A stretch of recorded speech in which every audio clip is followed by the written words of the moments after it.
Hello everyone, it's Laura here and welcome back to my YouTube channel. In today's video I want to show you a little bit what I do when I'm out of inspiration but I really want to make a card. In those cases I look for two things, challenges and pattern paper. The inspiration for today's card came from the MFT sketch challenge and the Simon Says Stamp Wednesday challenge. You can see the sketch that I will use for my cards layout on my phone, and because the theme for the Simon Says Stamp challenge was furry friends, I decided to use this stamp set by My Favorite Things and to combine it with the Doodle Bug Kittens Mittens paper pad.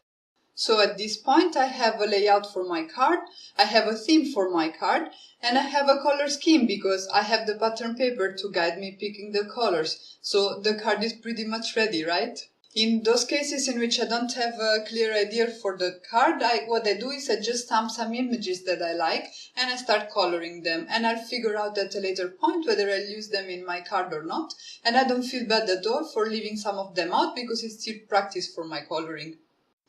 For today's card I decided to use some Prismacolor colored pencils to color in my images, so I stamped them using some Memento Tuxedo black ink on some drawing paper by Winsor & Newton. As you can see here, I'm trying to color in this cat using some strokes rather than coloring it flat because the cat itself looks fluffy and I wanted to emphasize this feeling with the coloring too. And I really love this stamp set. I mean, I'm totally a cat lady, so I was so happy when I got my hands on this set and I'm happy that I finally managed to use it. Anyways, today's video is not about the coloring, so I'll speed up the coloring process now. I will show you the end of the coloring for this cat here and for the two cats in the basket. I will skip all the rest because in the end I will end up using just the three images with the cats, and yeah, you don't need to sit here and see me color forever, right? So I enjoy the music and I'll catch you guys when I'm done coloring.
So at this point I'm done with the coloring and I have already die cut all my images using the dies that coordinate with the stamp set, and I'm going through my pattern papers and trying to pick out designs that will look nice together, and I ended up going for these two patterns.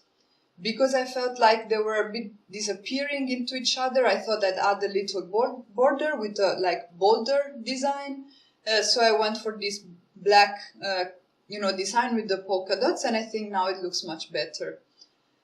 I am coming in with this scalloped square die by Sizzix and cutting out the background for my focal point, and I'm also taking some more pattern paper because I decided to create a frame. So you see that even when you select a sketch, you don't have to stick 100% to it, but you can change it a little bit based on what you think looks better or on the supplies you have.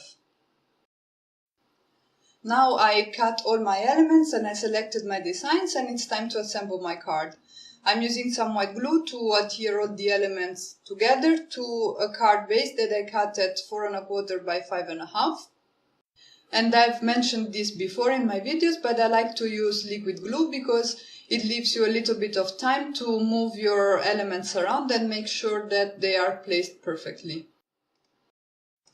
So I'm going ahead and attaching the final pieces to my card before I can move on and try to see how I want my kittens to be arranged, because at this point I still don't know where I will put my kittens and whether I will use all the images or not. And this is the great thing about making cards this way, because you really can go step by step, you know. I started with like a theme and a paper pad. The paper pad helped me pick the colors for my images. I just cut out a bunch. I wasn't stressing too much. I just enjoyed the coloring. I moved on with the design and finally with the placement of the images on the card. And in the end, I really think the card looks nice. And as a last embellishment, I fussy cut a little heart from that same doodle bag 6x6 paper pad, and I'm adhering it to the top of the central panel. And that's it. That's my card for today. I hope you guys enjoyed this video and you found it useful. If so, please let me know in the comments below. You can also check out my blog for the full list of supplies, and I hope I'll be back soon with another video. Ciao!